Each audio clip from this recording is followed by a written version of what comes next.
What do electricity, bread, and socks have in common? You're about to find out on this episode of Forgotten Felonies.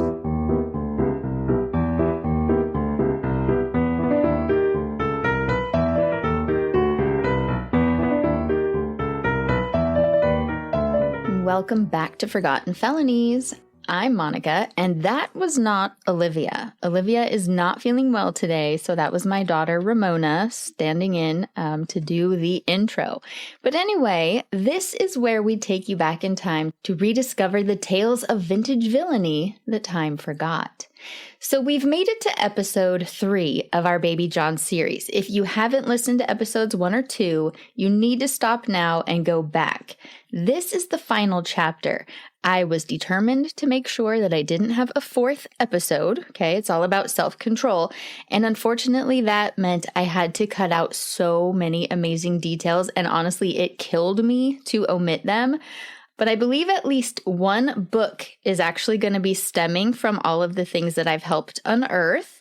I'm not writing it, but so look for that. The details will be out there eventually. But honestly, I was venting to my new friend, Ron Gisek, over at the Box Number 7 podcast and telling him that by leaving these details out just to keep this as short as I possibly could, which I'm sure you've noticed is not very short, I feel like I'm lying by omission to you guys just by leaving out so much good stuff. But anyway, yeah. So far, we have seen such a dramatic change in Baby John. When he was first arrested and told to stand mute, he followed those directions. And I mean, if you remember, he had told them that he always had planned, as soon as he got away from her, that he was going to tell the police, right? That was always his plan. But he didn't, right? Did you notice that? He didn't tell on her right away. And you may be wondering, well, why was that? Well, he didn't know yet that he was truly free. Because the thing is, what if he had told the whole story and then something happened and he wound up back in her care? What would happen to him then, right? I think that's why most abused children don't tell people, because they don't have any faith that it won't cause them further harm. Also, we do find out later that she had told him if he ever were to turn on her or wind up testifying against her, that she would, quote, shoot him off the witness stand. And that if she couldn't do it, she would find someone else who could. So she had told him that. So he didn't turn on her immediately because he still wasn't free mentally. He was a scared child. He was both scared of her and scared to leave her. But as the days passed, and he talked to George Joninon, Sheriff Boyce, D.A. Hall, and other people that really cared about him, he realized he might just be okay. Also, I believe he was assured by Sheriff Boyce that if everything he said was true, his mother would be locked up for a very long time. And so I think that's probably why he wanted to get every little detail out to make sure that there was enough evidence to really get a conviction. And D.A. Hall, he was even concerned that she might make good on her threat to kill Baby John if she were to go free. So they really wanted to make sure they could really, nail her. Where we left off in the last episode was that poor Judge A.L. Frick was roped back in as Isabella's defense attorney for her actual trial for the bombing of Judge Frank Ogden's home. He had had the misfortune of representing her for the preliminary examination, which again cost her $2,500. And that's like $90,000 in today's money. And also, I wanted to add, this is very interesting. I found his memorial on findagrave.com, and his full name is actually Abraham Lincoln Frick, and his father's name was George Washington Frick. So I thought that was kind of cool. And Judge Wells had told Isabella that if she couldn't get anyone to agree to represent her for the actual criminal trial, he would just appoint whoever she wanted. And if he were to appoint someone in that way, they don't get paid. They just have to do it for free. Now, I didn't see if Frick was forced into it or not, but I did find out later that he had put a legal claim on her share of some of her real estate properties. So I'm pretty sure that he had agreed to do it rather than being appointed. Attorney Frick's co-counsel was a man named Burton Jackson Wyman. So together, they had the ultra fun task of defending Isabella, who wholeheartedly believed that she was a much more competent lawyer than the two of them combined. On the side of the prosecution, we have Assistant District Attorney Hines, and as a special treat, we have former District Attorney Dan J. Hall from Trinity County. Now, you may be thinking to yourself, former district attorney, isn't he still the district attorney? Well, he's not, because apparently he resigned as district attorney in Trinity County right around the time this trial began. And I have to wonder if he did so because he wanted to be able to head to Alameda County to serve as co-counsel in the prosecution of his arch enemy, because, these two hated each other. He said his plan was to go into private practice as a lawyer in Redding, California later, like when the trial was over. But yeah, I think he resigned so that he could come and help prosecute this woman who he just despised. Jury selection began on September 29th of 1908, and it was really difficult to find jurors who were not biased against Isabella already. Not only that, but all of the judges in Alameda County had pooled their money together, back when the bombing initially happened, and had put out a reward for information. So because of that, they were all disqualified from having anything to do with the case. None of them could preside, nor could they assist in jury selection. A Judge W.S. Wells came from Contra Costa County to preside over the whole thing. It took them until October 6th to have 12 jurors seated, and then the trial began right away. It went very much like you already heard in the preliminary examination, but I did find a lot of new details in the newspaper articles that either had not come up in the preliminary exam or just hadn't been printed in the articles that covered it. So I'm going to tell you just some of the new info that I found. When Judge Ogden's home was bombed, it wasn't just his wife and 4 children inside.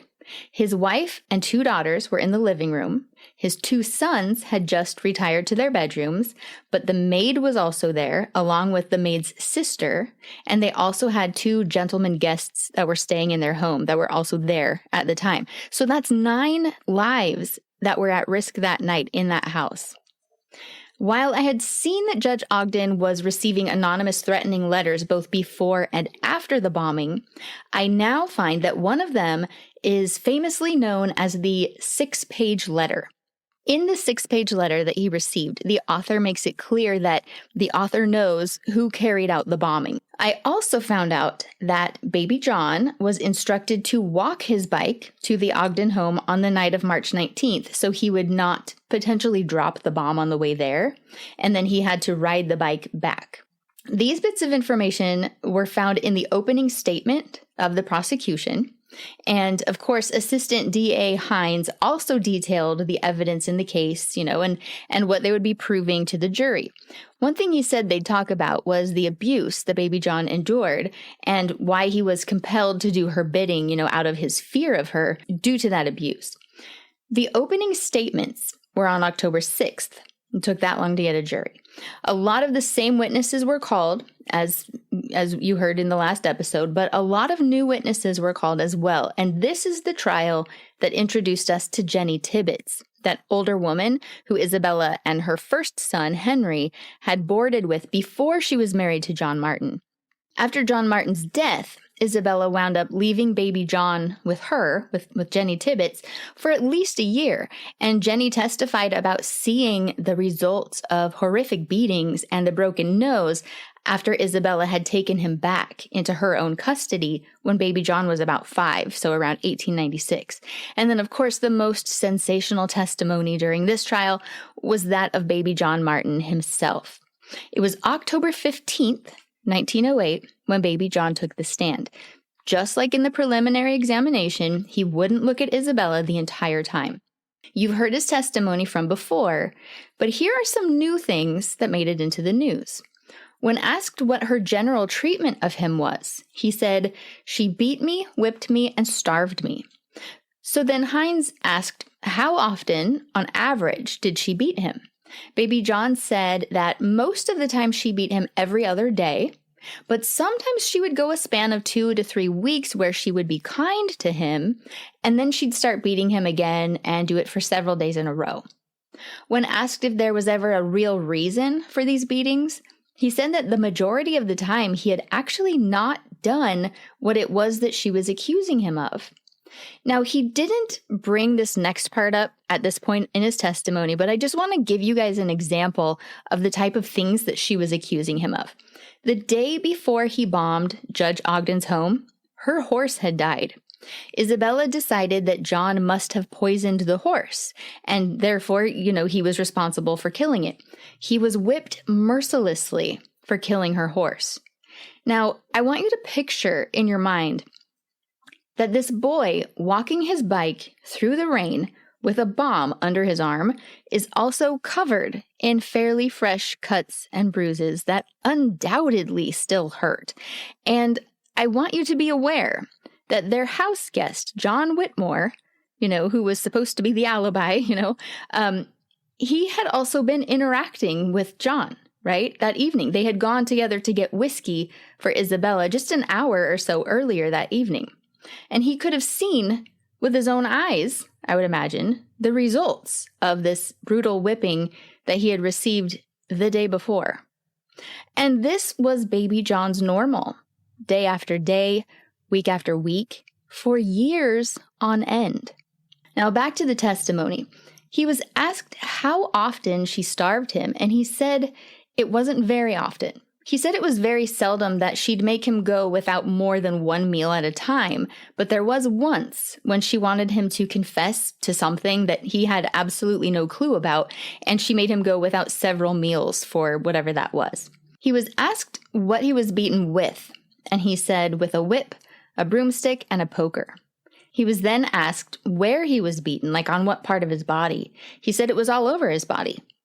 He was then asked what happened to those articles as a result of those beatings, and he said the broomstick was broken and the poker was bent. He was asked if the beatings marked him and if the wounds inflicted caused the blood to flow. He said yes. He talked about how she would cut his hands with knives at the kitchen table, and she would grab him by his long curly hair and pull him around the house by it. She would throw water in his face, she would spray him with the hose, just all kinds of things. After testifying to the abuses that he suffered, he then told the story of dynamiting the Ogden home, when it was planned, why it was planned, and exactly how it was carried out. Now, this may come as a surprise to all of you listening, but Isabella Martin was actually quiet throughout the telling of this whole story. She just took lots and lots of notes. The following day, Friday, October 16th, baby John continued his direct examination. He talked about being given the 3 editions of the McClure magazine from September, October, and November of 1907, which contained the Harry Orchard Confession and his autobiography. According to baby John, Isabella herself spent hours studying the confessions, and she marked certain passages that she wanted baby John to study and memorize. He said that she gave him the magazines and told him to study them as if they were his textbooks, because keep in mind, she was the person who was providing him his education. So she's like, here you go, this is your new material. So while on the stand, he pointed out several passages that she had marked for him, and all of them obviously had something to do with crimes that she had planned to pull off. So yeah, I was able to read them. They printed them in the paper, which passages they were, and they all were similar to something that she had planned that we've all heard about and talked about so far in this podcast. It was also during this day's testimony that he talked about 2 attempts to poison people in Weaverville. One attempt was against Mrs. Hannah, who Isabella hated because she was sure that Mrs. Hannah was trying to steal her hens. John was told to put a bag of Paris green into the spring at the back of their house, and they believed that this was the spring that her whole family got their drinking water from. Baby John did actually place the bag of poison in the spring, but it turned out to be the wrong spring, and the Hannah family was fine. The bag of Paris green was found later, so they did find it. It was still in the spring where he had put it. The other poisoning attempt was the sugar of lead that he'd put into a sugar barrel in Hanson's grocery store. Isabella distracted the clerk by taking him into the cellar to get her some whiskey, and Baby John mixed the poison into the sugar while nobody was looking. Only a few people did become mildly ill from this. Baby John was done testifying after about an hour on Friday the 16th, and then the defense attorneys asked if they could have a continuance until the following Tuesday so they could have some time to study his testimony and devise a plan for their own cross-examination. And so it began, the most grueling cross-examination you could possibly imagine. The whole defense in this case was to make Baby John look like he was a born criminal of the worst kind. They wanted it to look like he was the only guilty party, and now he was pulling the wool over everyone's eyes by blaming it on his poor, innocent mother, whose only crime was not having been able to beat the criminal instinct out of him in time. The defense was going to pull no punches, and it was going to get very ugly, which just goes to show that this woman had zero sense of maternal inclination toward this boy. On Tuesday, October 20th, the day that the defense got to take a crack at Baby John, the most interesting article was published in the Oakland Tribune. The timing just could not have been a coincidence. There's a gigantic picture of Baby John's face in this paper, and there are 17 different numbered arrows pointing to tons of different spots on his face and even his ears. And just below this, the caption says that a physiognomist studied Baby John's face, and it says what every single one of those numbered arrows is pointing to. And I will absolutely post this picture for you guys in the Facebook group. Then, below that caption is the beginning of the article with the headline, Baby John, around whom case centers, is declared to be unusual degenerate. The article goes on to say that it was the Oakland Tribune itself who hired an expert physiognomist and phrenologist to study Baby John, and this article is giving the results to the public. So I will even post this whole article for you guys with the image. Basically, this quack scientist found that Baby John's face is unusual, and all of his features put together show that he has excessive, impure, or possibly criminal thoughts. And the space between his eyes shows the cunning that great criminals have. And the shape of his mouth, as well as the size of his eyes, show that he's very selfish. The size of his neck shows that he's cruel. And he's, just definitely a degenerate, says the science. However, the type of degenerate that he is extraordinary. And if he were reared in the proper environment, he could use his powers for good, basically. But what the Oakland Tribune is trying to prove to the public with this front page article is that Baby John is morally corrupt. And anyone who believes in the science, in this article would therefore believe that Baby John was an equal partner in the crimes of his mother. So the Oakland Tribune, or whoever wrote it, was a bunch of jerks that day. And when court carried on, the cross-examination of Baby John began. Now, by the end of that day, Baby John had done very well on the stand. The October 20th edition of the Weekly Searchlight says that he had held his own and had evaded every trap set for him and gave no sign of confusion or wariness. Attorney Frick had tried to test his memory and discredit his tale in the minds of the jury, but Baby John's memory was pristine, and he even helped Attorney Frick recall names and dates. Attorney Frick really wanted to debunk the claims of abuse, at least to the extent that Baby John said that it had happened. He asked him if Mrs. Martin had ever beaten him for refusing to do a wrong act, for saying no to her, right, when she had told him to commit a crime. Baby John's answer was so good. Here's what he said. There was one instance in January of this year when she came near it. She started to beat me with an oak bar used to fasten the door of her cabin, but she was interrupted before she got at it.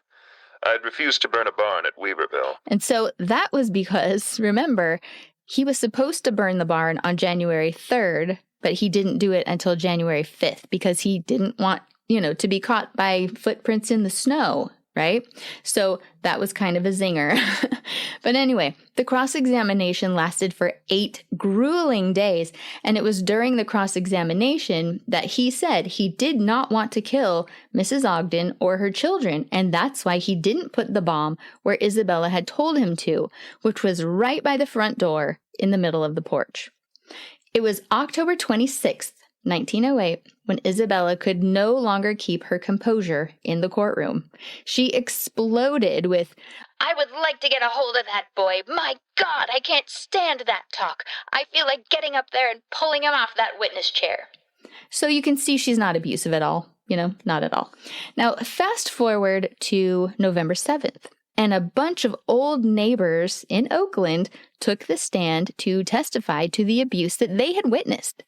They saw him get struck with a broom. They saw him get hit over the head with a book. They heard him screaming from beatings from inside the house.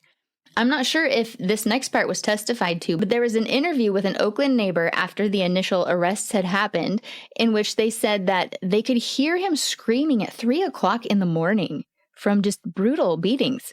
They would see him bruised and scratched and bleeding. And other neighbors said that, she would take off his cap and grab him by his top knot or a man bun, right? And hold him at arm's length by his hair while whipping him so he couldn't get away from her. 5 days later, another witness, Mrs. Mary E. Crow, told a really awful story. Isabella had sent John to get some bread. And when he came back with it, he was just too slow at mounting the stairway. So Isabella said, "Here, hurry up there, damn you." And as she snatched the bread from his hands, she severely kicked him. And then she said to Mrs. Crow, "Beep this boy. I'm going to put him on a training ship."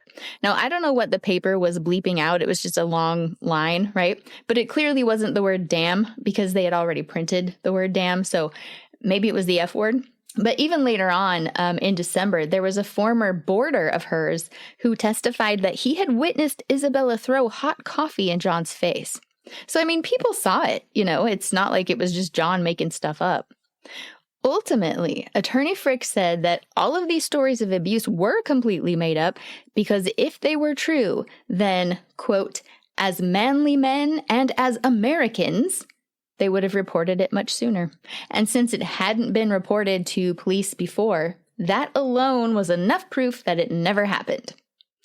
On November 24th, the defense finally got to present their case. When court began that morning, Attorney Frick was absent, and Judge Wells was informed that Frick had withdrawn from the case. So he quit, basically. Isabella was insisting on questioning the witnesses herself. Okay, because it's her side's turn. So she's like, "I want to do the questioning." And Frick was like, "No, you hired me. This is my job, right?" So he's like, "Well, that's it. I quit." So now it was just Burton Wyman as acting attorney, and then Isabella practically was conducting the trial herself from that point on. On November 26th, Isabella had George Joninon on the stand, and she wants to examine him herself. Okay, she's got him there for 2 entire hours, having him recite the entire confession that baby John gave him that night in the county hospital. And this is very significant because she had him bringing up tons of crimes that the prosecution wasn't even planning on mentioning, but Isabella, for whatever reason, had George tell everything. Then she asked him if he believed everything that baby John had told him, and he said, "I believe John's story. I believe he committed these crimes, but he was under your dominating influence, and you made him commit them." The Oakland Inquirer said that this wound up being the strongest testimony yet for the prosecution, and it was brought before the jury personally by Mrs. Martin. The next time court was in session, it was Monday, November 30th. Attorney Frick had come back, so he had been gone for the whole previous week, and here he's back. He and Judge Wells had a long chat in the judge's chambers, and then he went back to work as attorney. Everything was going along nicely until just before noon, when Frick announced that he was done questioning a witness. Isabella had a question of her own. So this guy who was on the stand was her downstairs neighbor at the time. She had rented it out to him for his butcher shop. So she lived upstairs, and then downstairs now was a butcher shop on the bottom floor. And apparently he had given the wrong date for the start of the lease, so she wanted him to get it right. So she stands up and said she had a word to speak to the witness. And the judge said, "Say it through your counsel." Then Frick asked the court to ignore what Isabella said and asked the court not to permit her to talk at all. And then Isabella shouted, "If Judge Frick will not ask this witness certain questions, it is my duty to do so. I want this jury to know the true facts about this matter." She started asking the butcher, his last name was Burbank, if the lease was not actually dated February 10th, instead of February 17th, and Frick just grabbed his hat from the attorney's table and walked out of the courtroom. He refused to come back until the whole crowd had left for that lunch hour, and then Frick went to the judge's chambers, where he told Judge Wells that unless Isabella was silenced, he would completely withdraw from the case for good. Like, he was not messing around. Apparently, Isabella agreed to try because Frick stayed on the case. It was December 2nd when Isabella Martin took the stand in her own defense. Everyone had been waiting for this, right? They wanted to know, what is this lady going to say? Baby John sat emotionless while she talked for 2 hours about what a bad boy he had been for his entire life. She was very dramatic, sobbing several times throughout her testimony. And in a nutshell, most of it was ridiculous. Included in her laundry list of his transgressions were things like, he took a clock apart one time. He locked her out of the house in the rain. He would use all the hot water after she took the effort to heat it. He would eat too much. He would turn off the hose when she was using it, and she had to walk all the way back to turn it on again. And it was 140 feet away from the garden. He took 6 loaves of bread she baked and tried to sell them. So, I mean, isn't that just kids being kids? You know, it's kind of ridiculous. But there were other serious things that she did list, like he tortured and killed her canary by nailing it to the fence, or he would torture and kill squirrels with a mining spoon, and I don't know what that is. He poisoned her horse to death, and he attempted to poke the eyes out of a dog. There was one positive thing she listed, though. Okay, this was in the Oakland Inquirer. And so she said that he was a good worker and that he worked in the mines like a slave. House hunting is made easy by the use of telephone. Few people realize how much business they can do and how quickly they can do it over the wire. It is not even necessary to be in the same town, because the long-distance service of the Bell system brings everyone within talking distance. In all the business and social affairs of life, people put their trust in the Bell service, because it is universal. The Pacific Telephone and Telegraph Company. Every Bell telephone is the center of the system. So yeah, if any of those things were true, it is kids just being kids, right? Taking a clock apart to see how it works or whatever. I mean, that doesn't mean he's a bad boy. It means he's curious. But, you know, the only things that would be relevant if they were true, I don't know if they're true or not, but it would be the parts about abusing animals, right? Torturing and killing animals. But just so everyone listening knows, when a child is abusing animals, it's not a sign that the child is a born criminal and is going to be a serial killer, okay? That is a sign that the child is being abused. People tend to get that completely backwards and think that the animal abuse comes on its own and then leads to the other. But it's a symptom of something serious that has happened or is happening to that child. So it is possible that he may have harmed an animal because he was being abused every other day on average. You know, so a kid who's 7, 8, 11, like I don't even know, and he can't get free from this, he's just stuck in it. He's not going to know how to manage any of that or find a proper outlet. It is a miracle that baby John didn't turn into a criminal down the line, right? But I'm getting ahead of myself. That was a bit of a spoiler. December 3rd brought some real theatrics. Isabella was still on the stand and was questioned about handwriting samples because they wanted to link her to that 6-page letter. I don't want it. She refused to answer yes or no to any of the questions, being totally dramatic, because she said that the handwriting expert, Professor Carl Eisenschimmel, could forge any document he wanted, and therefore anything that even looked like it was written by her was likely written by him. He was the same expert that determined that the will, Henry Martin's will way back in 1894, leaving a third of his $1 million estate to baby John. This is the same guy that determined that was a forgery. So she was not a fan. Now, this continued straight through Friday, December 4th. And she is quoted in the Oakland Tribune as declaring, "You can kill me if you want to, but I will not answer that question." So, very dramatic in the courtroom. One very interesting thing she did say on the 4th, though, is that she bought the magazines about Harry Orchard for baby John because she wanted him to see how very similar he was to the notorious bomber.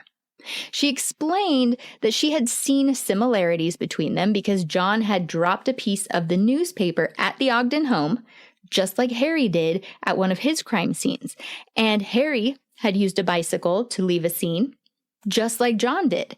And when I read that, I thought this was very interesting, considering she supposedly didn't know that he had bombed the home, right, until she heard his testimony during his preliminary examination after his arrest.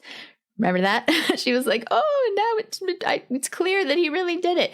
And that was months after she gave him those magazines. And now she's saying she just wanted to show him that the way he committed the crime was just like the way Harry did when she gave him the magazines. But anyway, now, again, I'm leaving out so much detail, you guys, so many theatrics, so many things I wanted to tell you, but there's so much I need to put in this episode because I'm determined not to do 4 episodes. But anyway, ultimately, she finished up her testimony on December 7th, and she had denied all knowledge of absolutely everything that she was accused of and pointed her finger solely at baby John. Well, at 2:25 on December 15th, Judge Wells handed it over to the jury, and roughly 10 minutes later, they knocked on the door and said they had a verdict. There wasn't even an argument among them. They found her guilty within 10 minutes. She was sentenced to life in prison on the morning of the following Monday, December 19th. She was very unhappy about the sentence, you can imagine, and she was taken back to jail. She ate her lunch, as usual, but then her cellmates started calling for the jailer, saying there was something wrong with Isabella. And by the time the jailers got to the cell, she was fainting away, and they thought she was dying. Her eyes were rolling back in her head. Her teeth were clenched shut, and they could not be pried apart with a spoon when the jail physician attempted to help her. They searched through her belongings, and they found a half dozen folded up papers with white powder, folded inside of them. And some of it they determined to be powdered glass because there were bigger pieces so they could tell. And some of it was different, and they thought maybe it was strychnine.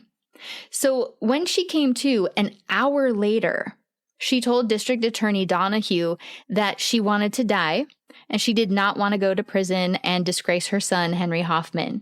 And again, she professed her innocence, right? I swear I didn't do it. It's baby John. Well, she had another fainting spell at 3 o'clock that afternoon, and then she recovered after a half hour that time. And she swore she didn't take any of the powder. So I never did see a follow-up because they said they were going to send the powders to a chemist to determine what it was. And I did not see a follow-up on that. So I'm not sure what the second powder turned out to be. After the sentencing, baby John was on his way back to Weaverville. The Oakland Tribune reported that the people of Weaverville were very impressed by him since his separation from his mother, and they were happy to have him back. They were going to see to it that he got a good education and a job at a place where he could make a man of himself. Yay! By December 31st, Isabella's lawyers were beginning the appeal process, asking for a new trial. And because of this, Isabella was to remain in the county jail rather than being sent to San Quentin to begin her sentence. So just waiting out that appeal process. A month after Isabella's conviction, an article printed an update about Isabella's behavior in the jail. And this is where it gets just really, really, really fascinating. So this was printed January 15th, 1909. She would sleep all day and then wake up around 7:55 in the evening and, quote, shriek like the wail of a lost soul with its tail caught in the door. She would scream the words murder, help, fire, and police, just screaming these words. She would kick the jail cell door until the walls were rattling, and she would do this all night long. Even other inmates were happy to go to prison, like be transferred for horrible things, to get away from her because it was just awful. Now, she would say she wants to see Judge Ogden, and she said that Nora Fuller's mother was responsible for the dynamite, and she wanted to tell Judge Ogden all about it. Then she'd go into a, quote, shrill falsetto and tell the whole account of Nora Fuller's mother bombing Judge Ogden's house, and she would be, using tons of bad language as she's going on in this high-pitched voice telling the story. And this happened every night. Sheriff Barnett was really worried about his dogs. He had 2 dogs. One of them lived at the jail full time, and this poor dog had started losing weight, and just was, everything was so bad because of just, the whole atmosphere had changed because of Isabella. So Barnett started putting cotton in the dog's ears to try to make it less terrible for them. I don't know how well that worked, but anyway, it sounds awful. On January 18th, 1909, so 3 days after that article was printed, guys, this is crazy. Isabella brutally, severely attacked Mrs. Minnie White, who was the matron of the county jail. Minnie was the wife of the chief jailer, Peter White.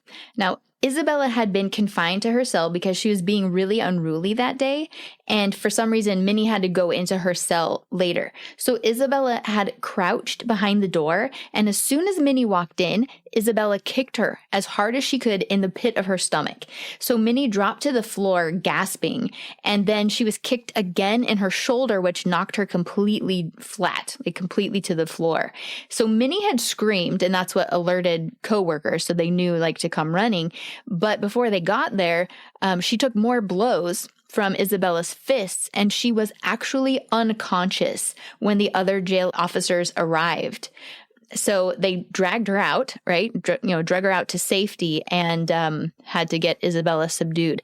That is extreme. That surprised me when I read that. But it really shouldn't, I guess, because look at everything she did to Baby John. I guess that's just proof that she's horrible. I guess that's probably a glimpse into what it was like for Baby John in that house, So that's awful. Very awful. Anyway, so that was a Monday, and for the rest of the day, Isabella was pinching herself all over her arms, neck, and chest, and shoulders, leaving nasty bruises, just nasty bruises. She tried to get one of the other inmates to pinch her all over her back, but the inmate said no thank you, and she continued to do this. She continued to do this throughout Tuesday, January 19th. She had requested to see a judge on Wednesday the 20th so that she could make a complaint and say that Minnie White had been beating her in the jail. But when the 20th rolled around, she couldn't go before a judge after all because Judge Wells had gone back to Contra Costa County, and none of the Alameda County judges could have anything to do with her case. So they had tried to get Judge Wells to come back, but they just couldn't convince him to do it. So on January 25th, there's an article saying that she is now being kept completely solitary in a cell by herself because it was just too dangerous to have her around any other prisoners. So she wasn't actually in solitary confinement, but she was just kept in her own cell by herself. And she was still keeping herself covered in bruises so that she could blame the jail officials. Now, the article says that she has attacked Minnie White more than once by this point. So by January 25th, it has been multiple times that she has attacked the jail matron. On February 2nd, a letter from Dr. Austin Flint is published in the paper. The letter is dated January 26th and says that Isabella is mentally ill and should not go to prison because she needs an asylum. He said she's too dangerous to be in a prison. He has her whole history from childhood up to now, and he even offers to share all of his files with her lawyer, Mr. Burton Wyman, if he promises to send them back when he's done with them. So again, Dr. Austin Flint, is the same specialist that she took baby John to in New York in the summer of 1907 to try to prove that he was a born criminal.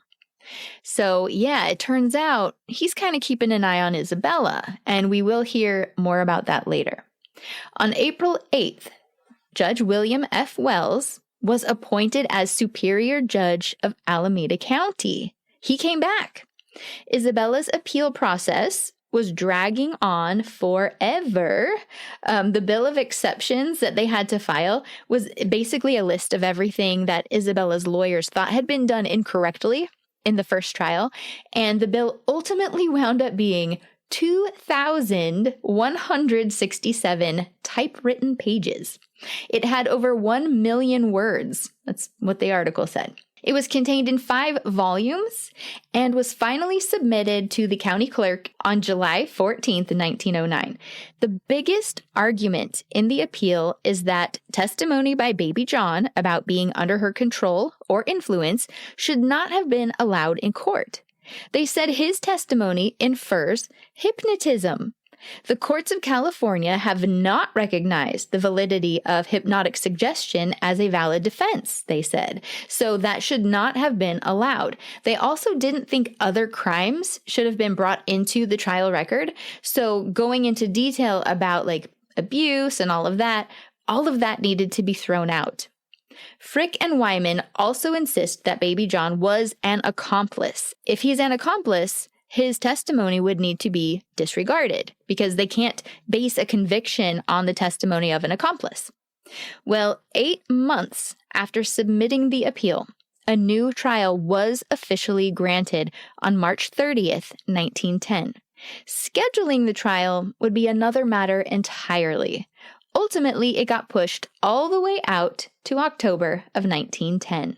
On August 7th of 1910, Isabella was transferred to the newly opened county jail. She was the first female prisoner to be incarcerated there.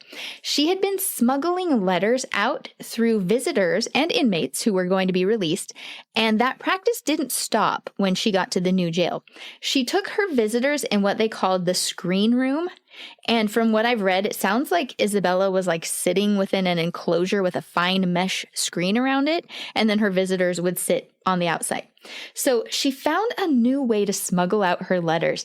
She was writing her letters in pencil on tissue paper, and I'm guessing maybe toilet paper, I don't know, but writing them on tissue paper and then rolling them up like so tightly that they were smaller than a pencil, like so tiny.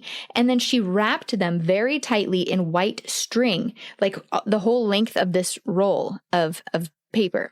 And so there was so much string like wrapped all the way down that you couldn't even really see the tissue paper anymore. And then around the middle, she would tie a little bit of colored string, and that would tell her courier who to deliver the letter to. Her courier was Mrs. Andrea Lindell, who had previously worked for her as a maid for 18 years. Well, on June 25th of 1910, Mrs. Minnie White, the jail matron, walked past the visiting room and witnessed Isabella pushing one of these skinny, tiny things through the mesh toward Mrs. Lindell. Minnie rushed in and took it, and Mrs. Lindell was actually taken into custody and searched. She admitted that she had been smuggling the letters for Isabella since she'd been transferred to the new jail. Between both Mrs. Lindell and Isabella, they found about 40 of these letters. So like on their persons and then also more in Isabella's cell. One of the letters talked about planning an escape, by boring a hole somewhere. They couldn't tell where, like what the location was, because the pencil had been smudged on that part. Other letters, quote, devoted themselves principally to attacks upon like judges, supervisors, jail staff, the sheriff, etc. So when they say attacks upon, I don't know if it meant like bombing them or if it was just talking bad about them. I'm not sure. It wasn't clear. Sheriff Barnett then stripped Isabella of every privilege at this point. She'd already been stripped of everything aside from having visitors, and now that one was gone too. On June 28th, she was in an absolute rage. The paper said she was acting more like a tiger than a human, and they were worried that she may attempt to murder someone. So now she's really mad. She asked if she could go to court to see Judge Wells, so she was taken to court on July 5th. She asked if he would please just send her to San Quentin right now because she could not stand the jail any longer. He told her he couldn't do that, and she started screaming, "I will not go back to jail. I will not go back. I will die here." And then she took a piece of broken glass out from the folds of her clothes and slashed her left wrist. She had 2 nasty gashes before they could stop her. And that day, they also set the date for her trial. It was set for October 4th. And then Frick and Wyman both withdrew from the case. So, all right, our job here is done. It's set. And we quit. On July 8th, 3 days after that dramatic suicide attempt in the courtroom, the Oakland Inquirer printed some of the letters that had been rolled up for smuggling. And these were so fascinating, you guys. The article was written by Gerald P. Beaumont. There were 6 letters shared, and they give you a wild glimpse into her mind. And from a forensic psychology standpoint, I mean, holy cow. So the first 4 were written to the Board of Supervisors. And that's who they were addressed to. I don't know exactly the board of what. But anyway, to the Board of Supervisors. The first one says that the people at the jail and on the side of the state are trying to prove that she hears imaginary noises, but she's telling them that she is not insane and she did not bomb Ogden's home. But on a side note, with all the publicity she's had, she's sure she will have a successful lecture tour when she gets out of jail. So that's the first one. The second one says she wants them to leave the ventilators open day and night for fresh air. It's free, she says, to do that, fresh air. Also, that trustee is making too much noise when he cleans. He knocks on things a lot. And one time she knocked 3 times to show him that it could be a means of, communication. And he stopped so quickly that he fell down when she knocked. And she said, this is no way to conduct a jail. The third one says that while she's sitting there writing the letter, she's in the back room and the trustee is on the floor above, annoying her. She said that one time she was laying on her bed for 2 hours with a silk handkerchief over her face so that she could hide from the trustee. And she said he could locate her with something he first wets and throws on the floor. And she begs them to find out who this trustee is and where he worked in the past because she is sure that he probably tortured prisoners there. And she asks if they could please remove him and also take out his siren and his air machine. So they're sounding a little weird, right? Little bit weird. And I am just summarizing. These are much longer. I'm just giving you guys a summary and the highlights. The fourth one is also to the Board of Supervisors. She tells them that there are now 2 trustees. They're both dogging her with a chemical. They use the word dogging. They are sending it through a 6-inch steel cement ceiling. That's what she called it. And they run water first to make it work. She said the floor by the head of her bed one night was saturated with carbolic acid, and all of the prisoners could taste it in their tea. And then she said, quote, "I think they will drive me insane or kill me without a doubt with this electricity." So that's the fourth one. The fifth letter was written to a William Randolph Hearst, and I don't know who that is. But in this one, she said that she would not be leaving the jail alive if she were left there much longer. She said that she only got her appeal because the newspapers had done her a kindness. She said that her son Henry was being cruel to her and had told her that if she does wind up being acquitted, he will have her declared insane because she would, quote, jump on him and Mrs. White. So I don't know if that means like he thought that she was going to attack Henry. Like, I don't know. We know that, she'd already attacked Mrs. White. So that's the only thing I can think of. But I don't know. Now, the sixth and final letter that was printed in the paper is missing some parts because the writing was smudged. But she talks about seeing bright flashes of light as if someone was shining a mirror in her face, reflecting the light of the sun. So really, really bright. And she said that whenever that happens, she can hear the voices of the two trustees above her head. And she also hears all the children running around on the floor above her. And if that's not all very intriguing and bizarre, I did find a spot in another article a little while later where they were talking to jail officials, and it wasn't even about any of this, okay? This was completely just about something completely different. But they mentioned in this completely different article that her cell was actually on the top floor. There's no floor above her. There's no trustees above her. There's no children above her. None of that. So just whoa, right? Whoa. Yeah. And so the question is, like, I mean, was she acting like this before? I never saw anything about this before, like behavior like this prior to her being, convicted after that trial. So the jail officials say they think she started acting insane right after, she was convicted and sentenced so that there would be a record to fall back on so she could use an insanity defense just in case she did get a new trial. There are multiple articles in which they say they don't think she's insane. She's just a shrewd criminal, and they're all certain that she's faking. In fact, she became far less violent and volatile once she was granted that second trial. She decided she didn't want to rely on any attorneys for this second round in the courts. She was far smarter, than any attorney anyway. She was going to take care of all of this herself, and she was going to do it right, darn it. Now, she officially fired A.L. Frick and Bert Wyman on October 5th while they were in the courtroom for a hearing. Frick asked Judge Wells if they were really and truly okay to leave, and the judge said yes. So they just watched, like, with an amused expression for a while, like, is this real, before they left. So I'm sure they were just so relieved. But anyway, I feel bad for attorney Edward E. Gehring. He was eventually appointed by Judge Wells to remain in the courtroom during the whole trial, but to take no active part in anything unless Isabella asked him for advice or for help. He had to just sit there and be available to her if she wanted it, and that's it.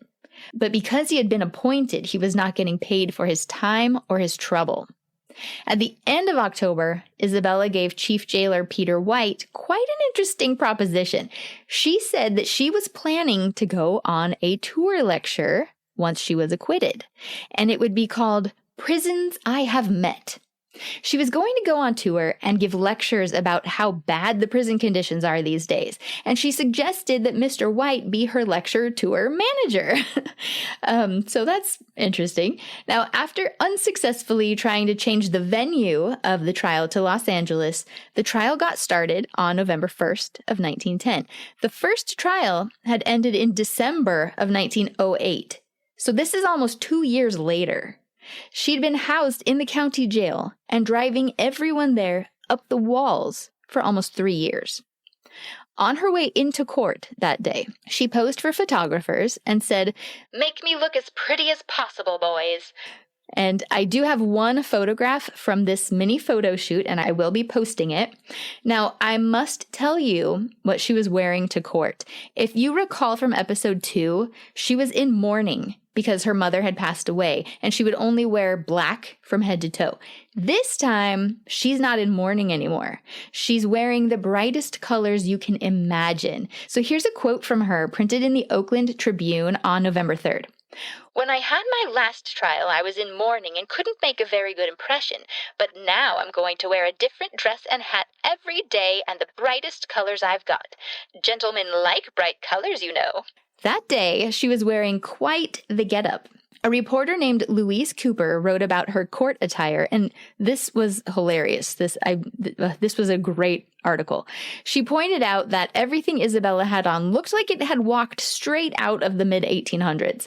Cooper first talked about the hat that Isabella had worn the day before. She said it was perfectly flat and narrow on the sides with two multicolored parrot wings laid on top, and then a cascade of Alice blue bows out the back of the hat. The rest of the outfit had been made of black silk, but it had old-fashioned ball fringe and passementerie. I'm probably saying that wrong. I had to look up what passementerie is. I'm positive I'm butchering that word. I apologize to everyone who knows that word. But imagine some really fancy curtains and drapes that are hanging in like a palace, and imagine the golden braids and fringe that would be on the edges of it. That would be that word that I can't pronounce. Decorative textile trimmings, okay? So like tassels and braids and cords, so those things. Now, while this dress itself isn't exactly bright or particularly eye-catching in color, it's the train that was eye-catching.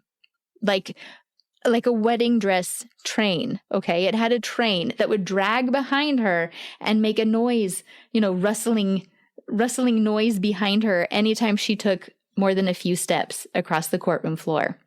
So that's what she's wearing on the first day of court. Now, at this point, they were still going through the jury selection process. She's acting as her own attorney, and she's being very, very picky about who she wants to decide her fate. After several days, she stopped asking so many questions and decided to just go by her woman's intuition. And she said that a woman can tell by a man's eyes if he's going to be a friend or not. So that is how she decided toward the end which potential jurors she should keep. By November 10th, they had the whole jury picked, and Judge Ogden took the stand to begin his testimony immediately after that, right up until court adjourned for the evening. She was just awful in the courtroom when it came to cross-examination. She wouldn't stay on topic. She had to be constantly redirected. Judge Wells was really struggling to keep his patience, and it showed on November 12th when he was presiding over a completely different trial entirely. He was listening to a woman named Mrs. Brand defend herself against a charge of being an inadequate mother and being lazy. She was saying she does all her washing on Tuesday and it makes her so tired. And Judge Wells finally interrupted her with, "Please, madam, shut up. I've heard a woman talk all week until I'm tired of hearing the feminine voice. Nearly as tired, I fancy, as you are after your Tuesday washing." Judge Ogden was still on the stand through to November 15th, so he was up there for 5 days straight.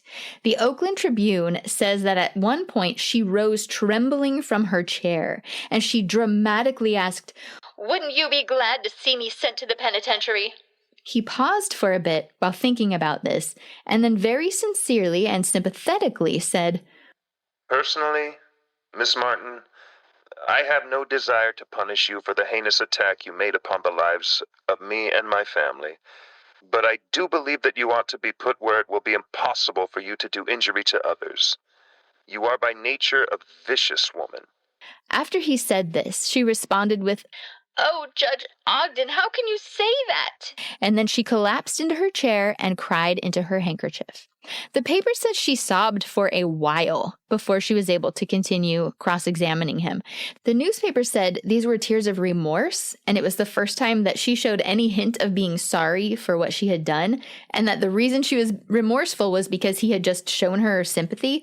I'm not sure if it sounds that way to me. I think maybe she was sobbing because he had called her a vicious woman by nature, but I wasn't there, so I don't know.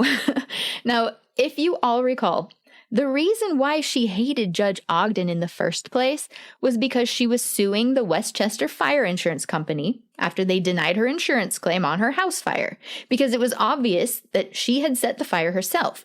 Judge Ogden had initially been handling her case before eventually turning the case over to Judge Sargent.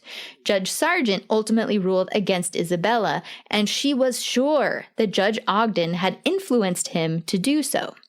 Well, her former attorney from that whole case was Howard K. James, and she got him up on the stand. He didn't participate in that first trial she had. He didn't participate in that one at all. But this time, he had testified for the prosecution and told them that Isabella had said to him during the Westchester lawsuit that when she was done with that suit, she was going to get even with Judge Ogden. During cross-examination, Isabella asked him why hadn't he come forward with this story before? And his answer was great. Mrs. Martin, if you want the truth, you can have it. It is because I have a wife and a family, and I was afraid that if you got down on me, you would dynamite my home and kill my whole family. Isabella had actually known that he had this, really damning information, and she had scared him out of testifying at the first trial. Then for the second trial, she had tried to retain him as her attorney so that he wouldn't be able to take the stand against her. Freckles, the new drug that quickly removes these homely spots. There's no longer the slightest need of feeling ashamed of your freckles, as a new drug, Othine Double Strength, has been discovered that is a positive cure for these homely spots. Simply get 1 ounce of Othine Double Strength from Osgood Bros and apply a little of it at night, and in the morning you will see that even the worst have begun to disappear, while the light freckles have vanished entirely. It is seldom that more than 1 ounce is needed to completely clear the skin and gain a beautiful clear complexion.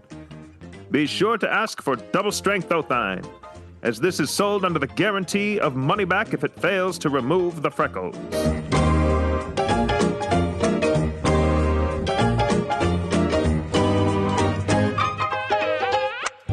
Baby John took the stand on Monday, November 21st, 1910, around 11 o'clock in the morning. Only now, he was going by John B. Martin, and that's how he was referred to in the newspapers from that point on. He told much the same story as he had in the preliminary examination and the first trial, but this time he could not include detailed stories of abuse, nor could he talk about her attempts to kill other people aside from Judge Ogden. Those are reasons why the first trial was overturned, in the Court of Appeals. So the prosecution made sure to avoid those topics altogether.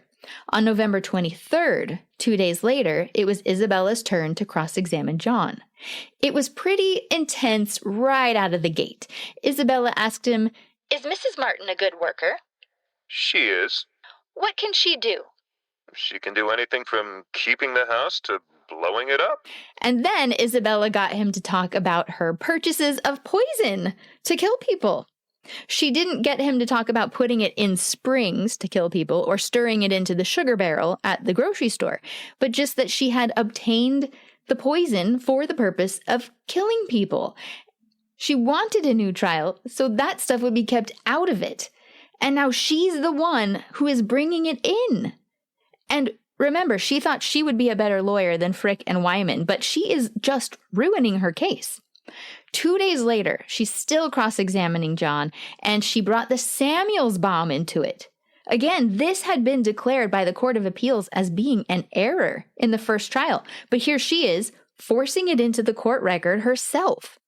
On Tuesday the 29th, her voice was so hoarse she could barely speak above a whisper. Judge Wells told her that if she would just stick to the legitimate examination instead of rambling off topic like she had been, her throat wouldn't be so overworked. To the relief of everyone, she abruptly ended her cross-examination of John that afternoon. It had been 8 terrible days. Professor Eisenschimmel, the handwriting expert, he took the stand on December 2nd, and he testified that the letters sent to Judge Ogden before and after the dynamiting were written by Isabella. When she gets to cross-examine him, it becomes an absolute circus. On the second day of his cross-examination, she accused him of offering to forge a letter for her during the will trial back in 1894 if she would pay him $1,000. So she's like, "Isn't it true that you did that?" Right? And so he just got this little smile on his face and just calmly and quietly said, "It's a lie, and you know it." On the third day, Eisenschimmel himself gets a really nasty attitude, apparently. That's what it said in the newspaper. And it was really shocking to the public. He was apparently laughing and sneering at her from the witness stand on December 9th. He told the jury that she writes exactly like the exhibit shown, which was the 6-page letter. And she said, "Is that the way I write?" And he said, It is. She said, I will show you how I write. so then she went to the blackboard and she wrote the name Ogden directly above the name Ogden as it appeared on the envelope on the anonymous letter. And when she stepped back, she saw that they were identical. And when she realized what she'd just done, she almost collapsed. And then Eisenschimmel said, There. Let the jury see that. Mrs. Martin, you have convicted yourself. on December 12th, George Jeanninon takes the stand. So remember, this is the man who John first confessed to while in the county hospital. He was called by Isabella, so this is for the defense, right? She tried to get him to admit that there was a conspiracy to get her locked up. He said he knew of no conspiracy. She then had him tell most of John's confession, and of course that wound up further damaging her case because most of that was not supposed to be included in the second trial. On Tuesday, December 13th, John is brought back up on the stand by the prosecution and asked what relationship he has to Isabella. She interjects with, I'm glad you brought that up. well, John went on to say that she told him several stories. One was that he was John Martin's son. One was that he was Princess Chimay's son, and one was that he was bought off the streets of New York when he was a few hours old. Then she says to him, I want to tell you, John, that since my incarceration in the county jail, a thorough investigation has been made, and it has been absolutely proven that you have no claim whatever to the house of Chimay. Now, the newspaper said this did not seem to surprise him nor bother him at all. So, thought that was funny. Isabella took the stand in her own defense on December 17th. She asked herself questions that were approved by the court, and then she would answer the questions. She said that she adopted baby John from an orphan asylum in 1893, which is ridiculous because she had bought him in May of 1891. Okay, I even have the thing from May of 1891 saying, oh, little Master John Martin has arrived, in San Francisco. But whatever. So she said that she had never had anything against Judge Ogden, didn't know a thing about making bombs, was terrified of dynamite, and would never have had it in her home. And of course, she kept getting off topic. Judge Wells had to keep trying to redirect her. So she once scolded Judge Wells for interrupting her. And then she continued. So he ordered her to stop, but she wouldn't. So he talked over her, and she kept talking, and they both got louder and louder, talking over each other, until she finally stopped. And then she turned and looked at Judge Wells in amazement while he glared at her in anger, and she said, Well, I declare, Judge Wells, certainly you're a wonder. You're the first man I ever saw who could beat me in a talk fest. Please don't talk so loud, I can hear you. And then he said, If I have to talk louder to keep you still, I'll go to it. Depend on me. She had been saying for a while that she was going to be introducing a sensation within a few days. And then on December 19th, a letter from John T. Moy arrived at the jail for Mrs. Martin. Chief Jailer White got a hold of it first. He did not give it to Isabella. He gave it to Assistant District Attorney Hines, who then gave it to Judge Wells. And this letter was a full confession from John T. Moy saying that he had been sent to prison by Judge Ogden and wanted revenge when he got out.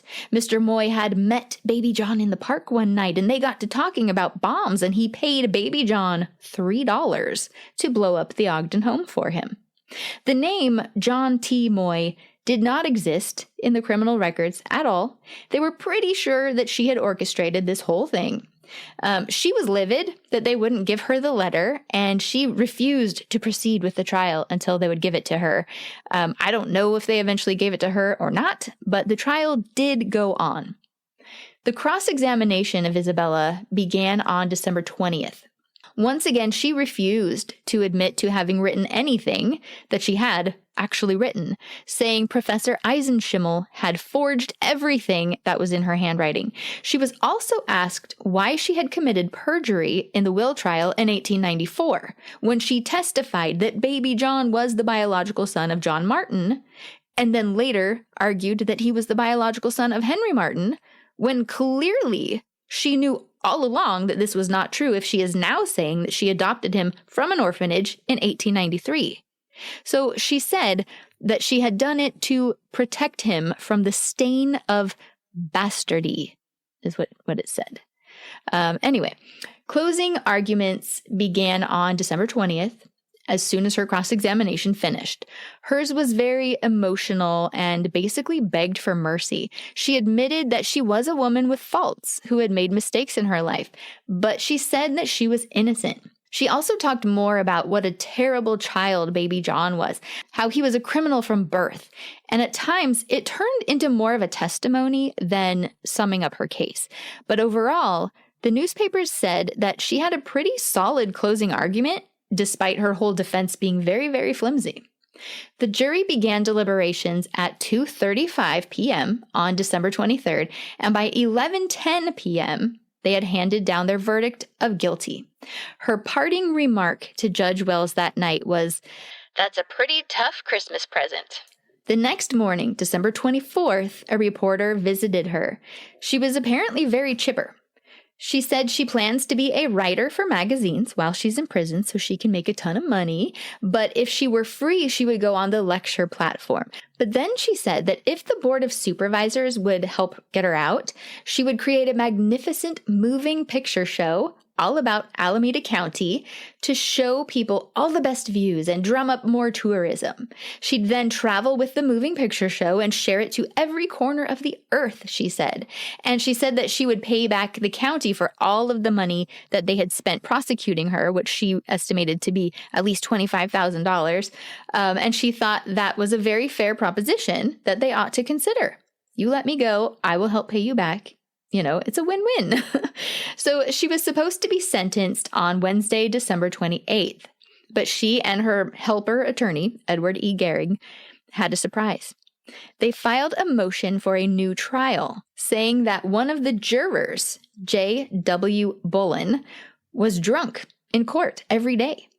The judge issued a continuance for the sentencing so that they had time to file their affidavits. The following Saturday, December 31st, her motion for a new trial was denied because the juror had not been drunk, obviously, and then she said that she had been told that all the jurors believed that she did not write that 6-page letter. Okay, so she's saying somebody told her that every single one of those jurors was like, but she didn't write this letter, right?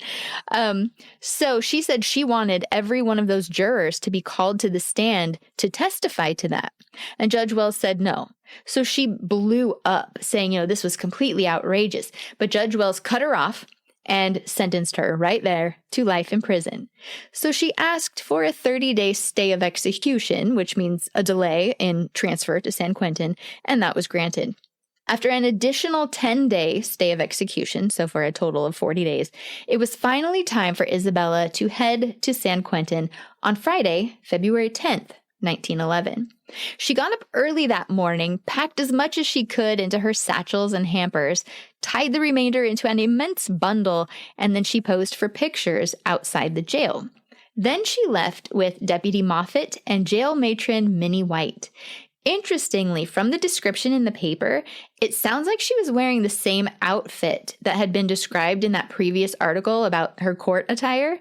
And this time I do actually have a picture, but the photo cuts off the train. But on her whole trip to get to San Quentin, they said that she didn't seem to care that her train was dragging through mud behind her. But anyway, everyone at the jail was so glad she was gone. She'd been there terrorizing everyone for over 3 years at this point.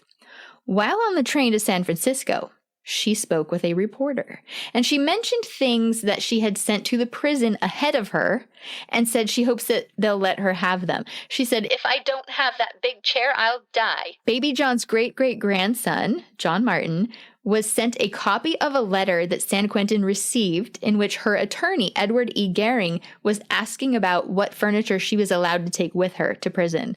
He was specifically asking if she could take a dresser with her. And then, as a PS at the bottom, he said, just let me know what kind of stuff she can bring. But anyway, so she also told the reporter that all of this legal trouble was the doing of one man.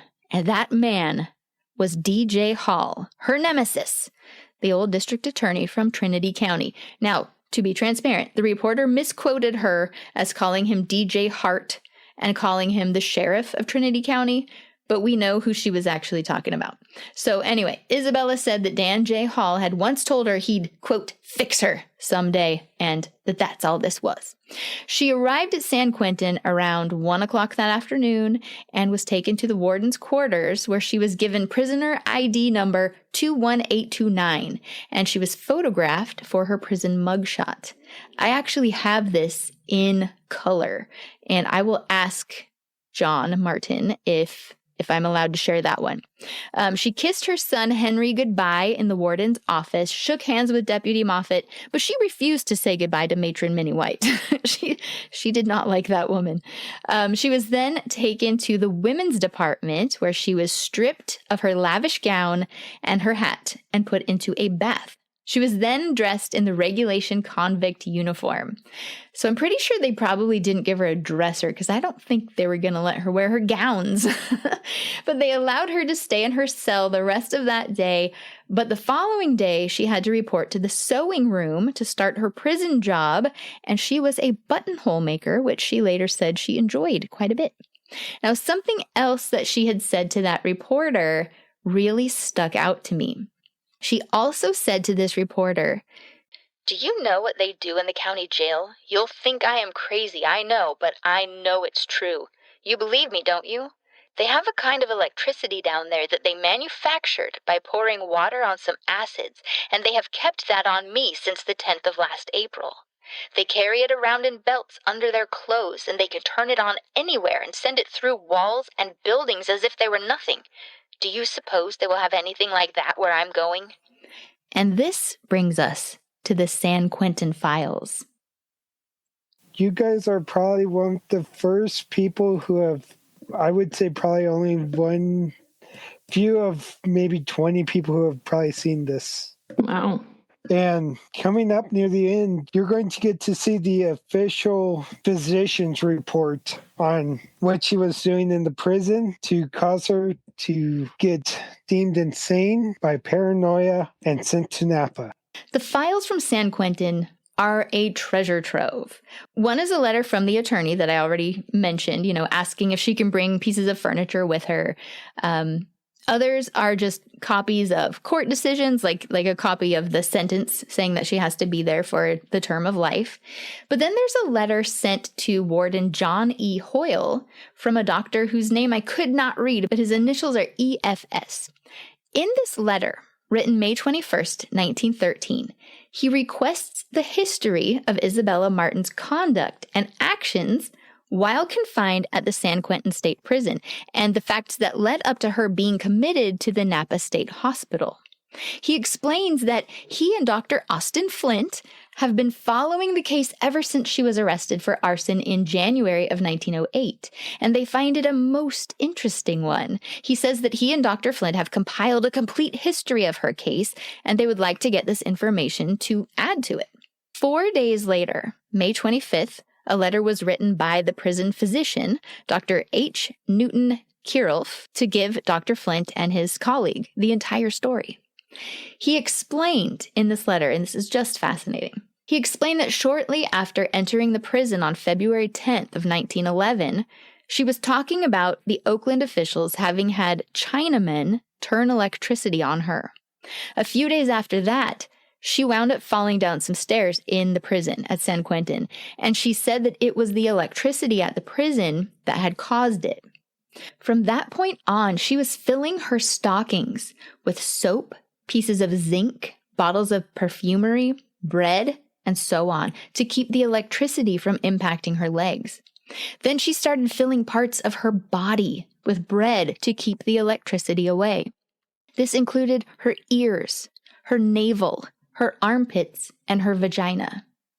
Eventually, she was saturating her hair with urine and washing herself with urine to keep the electricity away. Then she soaked one of her sheets in urine and hung it out her window to keep the electricity from getting in. She believed that there was a black man by the name of Wilson living in a dungeon below her room with several horses, and these horses would make noise all night long keeping her awake. She said that Wilson had been down there for 18 years. Throughout the night, she would be screaming, and she would tell prison officials not to touch her and not to stick her with pins. She had a delusion that there was a dictograph in the walls of her room which was recording all of her thoughts and her conversations. She said she was also receiving messages from Governor Johnson and Warden Hoyle through this dictograph. And furthermore, the governor and the warden were taking nude pictures of her when she was in her room by throwing colored lights on her walls. And because of these nude photographs they were taking, she stopped bathing.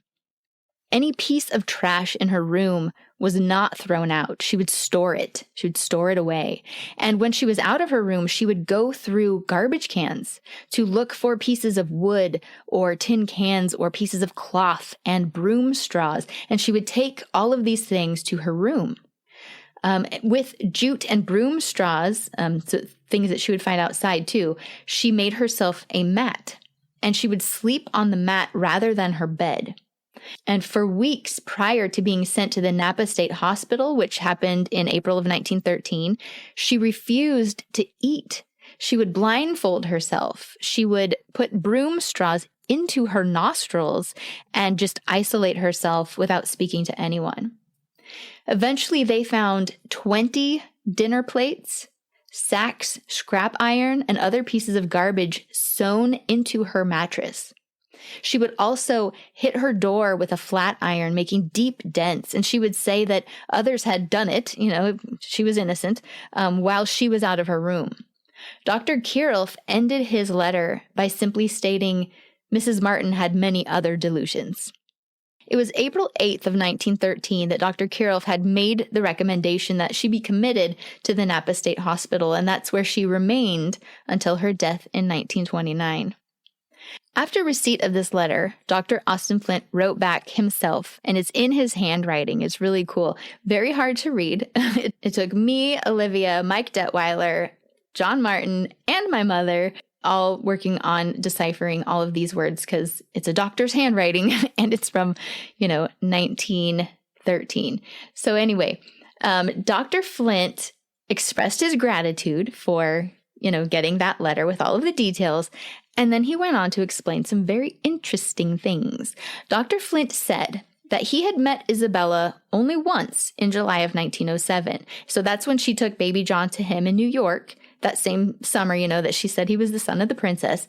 Well, he goes on to say that the next time he heard from her was when she had been indicted for arson. So this must have been when she was swearing up and down that it was baby John alone who had burned the barn and had bombed Judge Ogden's home. And all they had to do was contact Dr. Flint, and he would set the record straight that, baby John was a born criminal. Well, she had sent him a letter, and Dr. Flint says in this letter, he realized, just reading it, the things she was saying, just from reading this letter, he came to the determination that Isabella herself was legitimately insane. It would be so cool to see all of his files. I have to wonder if it was just one letter or if she wrote repeatedly. I don't know. I would love to see that. But anyway, he went on to say that he formed the opinion that she was insane and highly dangerous. And so during both her first and second trials, he had sent letters to the court, so the judge, as well as the district attorney and her counsel to tell them that she was insane and that she should be sent to Napa and they should not even go through the trial process. Like, don't even go to the end of this court case, like this trial. She needs to be committed. She is dangerous. She is mentally ill. Don't even put her on trial. He goes on to say that when he found out she had been convicted and sentenced to San Quentin for life within just 10 minutes, and that there had been no plea of insanity in any way, shape, or form, he was absolutely astounded. He said he decided that he would just sit back and wait to see what happens. And that would either justify his opinion or contradict it. And when he found out that she had been sent to the Napa State Hospital, he found that his interpretation of her mental state had indeed been justified. Doctors who examined Isabella J. Martin, they were not wrong when they diagnosed her as paranoid schizophrenic. The illness is unmistakable in the record, and it did not emerge suddenly after her arrest. When I saw this document shared with us by John Martin, everything suddenly made sense. It is so clear throughout the newspaper articles that the psychotic illness had already taken hold years earlier, shaping the way she interpreted the world and the people closest to her. She held fixed persecutory beliefs and was convinced that unseen forces were working against her. Even within her own home, she believed betrayal was lurking. That delusional thinking extended to a small, innocent boy when she took baby John back from Jenny Tibbetts when he was 5 years old. From that point on, throughout his childhood, Isabella repeatedly accused baby John of acts he had not committed, wrongdoings that existed only in her mind. And then, because she was convinced, that he had done whatever she was imagining, she subjected him to horrific beatings as punishment. After seeing these files, it became clear to me that when she took baby John to Dr. Flint in the summer of 1907, she was not doing it just so she'd have someone to blame if she got caught for her crimes. She genuinely believed he was a born criminal because she was constantly having these paranoid delusions of things that he was doing to her. They weren't based in reality, but she believed them because she was already mentally ill. You can argue all you want with a person who is having psychotic delusions, and nothing you say will convince them otherwise. It's simply part of the disease. To an outside observer, the cruelty she inflicted upon that innocent child was incomprehensible. But within the logic of her illness, she was not disciplining a child. She was responding to a real threat, a born criminal living under her roof, out to get her at every turn. Okay, that's what was happening in her mind. The tragedy, of course, is that her delusions made baby John perpetually condemned. There was truly no way he could please her. There was no way he could win. He was no competition for her mental illness. As her mental illness progressed, those same patterns intensified. Isabella believed herself intellectually superior to everyone around her, her neighbors, doctors, judges, even the attorneys she herself had hired.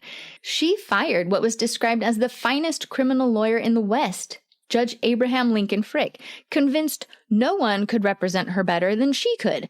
And what followed was not brilliance, right? You heard how it went. It was a disaster, an almost painful demonstration of how thoroughly her illness had distorted her judgment and her grasp on reality. But here's the thing. Pay attention to this next part. Schizophrenia only explains her belief. It does not, by itself, explain method. It does not explain cruelty as a strategy. And it does not explain why a person, when challenged or frustrated or feeling wronged in some way, would immediately and consistently jump to murdering someone's entire family or murdering an entire population of a town as the solution. Most people suffering from paranoid schizophrenia are fearful rather than vengeful. They will withdraw or hide as a response. Not Isabella, right? She did not merely feel threatened, she also felt justified in getting even. There's something more at play here.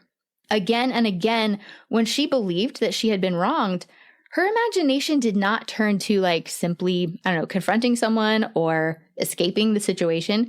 It turned immediately to poisoning, bombing, burning, right? These methods of getting even, they're a little bit disproportionate, I would say. And I think that distinction matters.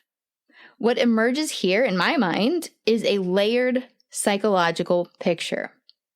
Beneath that psychosis was a personality structure marked by profound disregard for human life. Someone who just has paranoid schizophrenia likely would not look like Isabella, right? Isabella repeatedly engaged in serious criminal behavior, manipulated those around her, showed no evidence of remorse.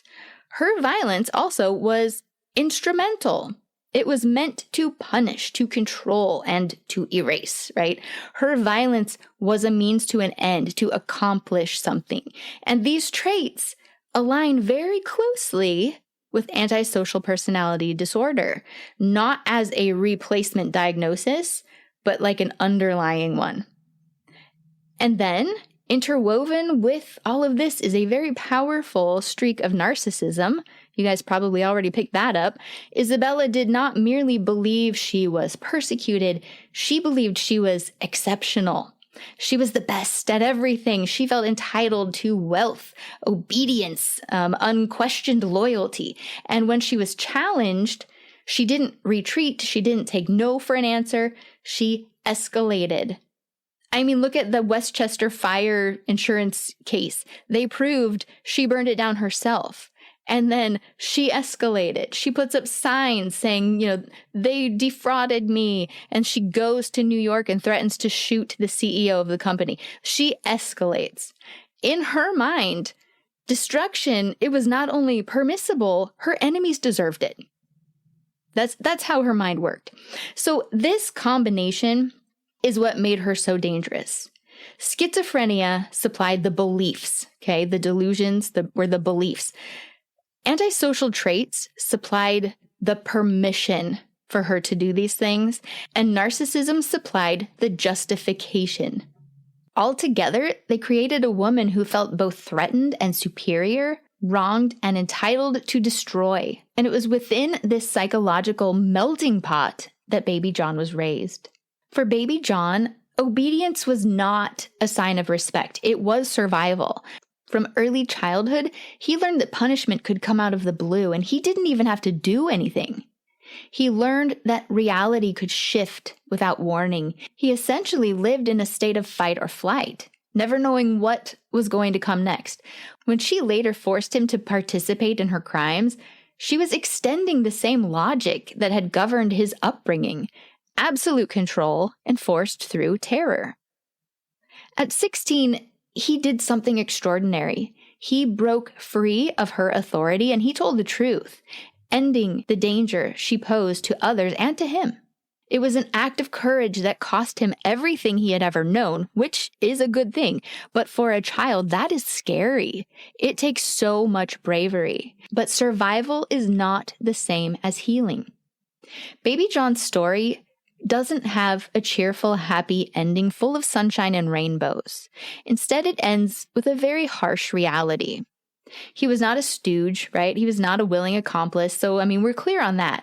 He was a child raised under the weight of delusion and fear, and he miraculously found the courage to stop something truly monstrous. When he got older, John B. Martin, the man, he was not a criminal, okay? He did not build bombs. He did not seek revenge upon those who upset him. He got a decent education. He married. He had a family of his own. He ran a business. He lived a quiet life. Isabella sent him letters from San Quentin. I've seen one with my own eyes. She was laying on thick guilt trips for what he had done to her while offering to pay to send him to the best college.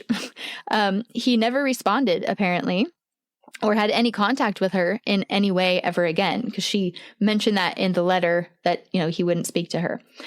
In adulthood, though, baby John unfortunately gravitated toward what was familiar. He married a woman whose cruelty was very similar to the emotional world he had grown up in. His wife, Viola, was abusive and controlling. She wasn't a criminal by any means. She wasn't like blowing things up or making him do bad things, but she was very mean to John, and he was compelled to endure it. And in a final painful turn, the damage that he carried forward from his decade of horrific beatings, it found its way into his own home. His living descendants tell me that he was physically abusive to his own two sons, Elmer and Harold. That cycle of abuse, left untreated and unnamed, it did repeat itself. This is a very unfortunate reality that happens in these kinds of situations. Not to everyone who goes through it, but it certainly does not come as a surprise to find out that this was his outcome. John and his wife owned the Pastime Cafe in Weaverville for some time. They sold it in 1940. They did divorce at some point, and they lived in 2 different states for a while. Eventually, they returned to one another. They didn't remarry, but they were bound together until John died in 1977. Today, they're buried side by side in Junction City, California, near Weaverville, where they had first met not long after he had been liberated from Isabella's control. Now, there's one last detail we ought to reflect upon. On the day that everything changed for baby John, there were footprints in the snow. They did not lead toward comfort or certainty, but they led away from the house where punishment struck for no discernible reason, away from a life of terror and control. Each step was small and ordinary, and yet together, though he didn't know it yet, they marked the first moment he belonged to himself. The snow would melt, the trail would disappear, history would move on, and the world would remember the case for its dramatic spectacle rather than its ripple effect. But those footprints tell a different story. They were not the path to a fairy tale ending that we were all hoping for. They were simply the path out. They were the path out of fear, out of silence, and out of a childhood that was never truly safe to begin with. Sometimes survival doesn't announce itself with triumph, and sometimes the stories of heroes go completely unrecognized. But today, in December of 2025, almost 118 years after those tracks were made in the snow by that 16-year-old boy, baby John's story has been told, and he has finally been honored for what he endured and for his strength of survival. All right, so that is the end of our Baby John series. It was hard to get through that last part without crying. So big shout outs to John and Holly Martin, the descendants of baby John. Thank you guys so much for participating, for lending your voices, for sharing those San Quentin documents with us and allowing us to use them. It was truly an honor that you let us do that. So thank you so much. Thank you to Mike Detweiler. Holy cow, you are the reason why I decided to do this case. Just my heart goes out to you, Mike. And I thank you so much for always being available every time I sent you an email and saying, hey, what do you know about this thing? And you would just send me so much information. So thank you so much. Thank you to Ron Giesek for finding info for me, and also your contacts like the Undertaker guy and whoever else that you talk to. So thank you. And then when you do write a book, I hope all of my listeners go and get that. And you should check out his podcast too. So Box Number 7 podcast. And thank you to Wendy, who we found on Find a Grave. She hooked us up with a really awesome family tree. And then, of course, newspapers.com. I have way over 300 articles clipped for this story. And Find a Grave. I love Find a Grave so much. And also Family Search. Olivia used Family Search and Ancestry.com for lots of information. So, and Christian. Thank you to Christian Nilsson for voicing our old ads. And then my little Ramona for doing the intro to this episode. So there are our shout outs. All right. Whew, now I can stop being consumed by Isabella Martin. She's been in my dreams. It's been crazy. But anyway, now we can move on to more stories. Raymond from New Hampshire, if you're listening, yours is going to be coming up one of these days. So watch for it. All right. It's been great. Sayonara.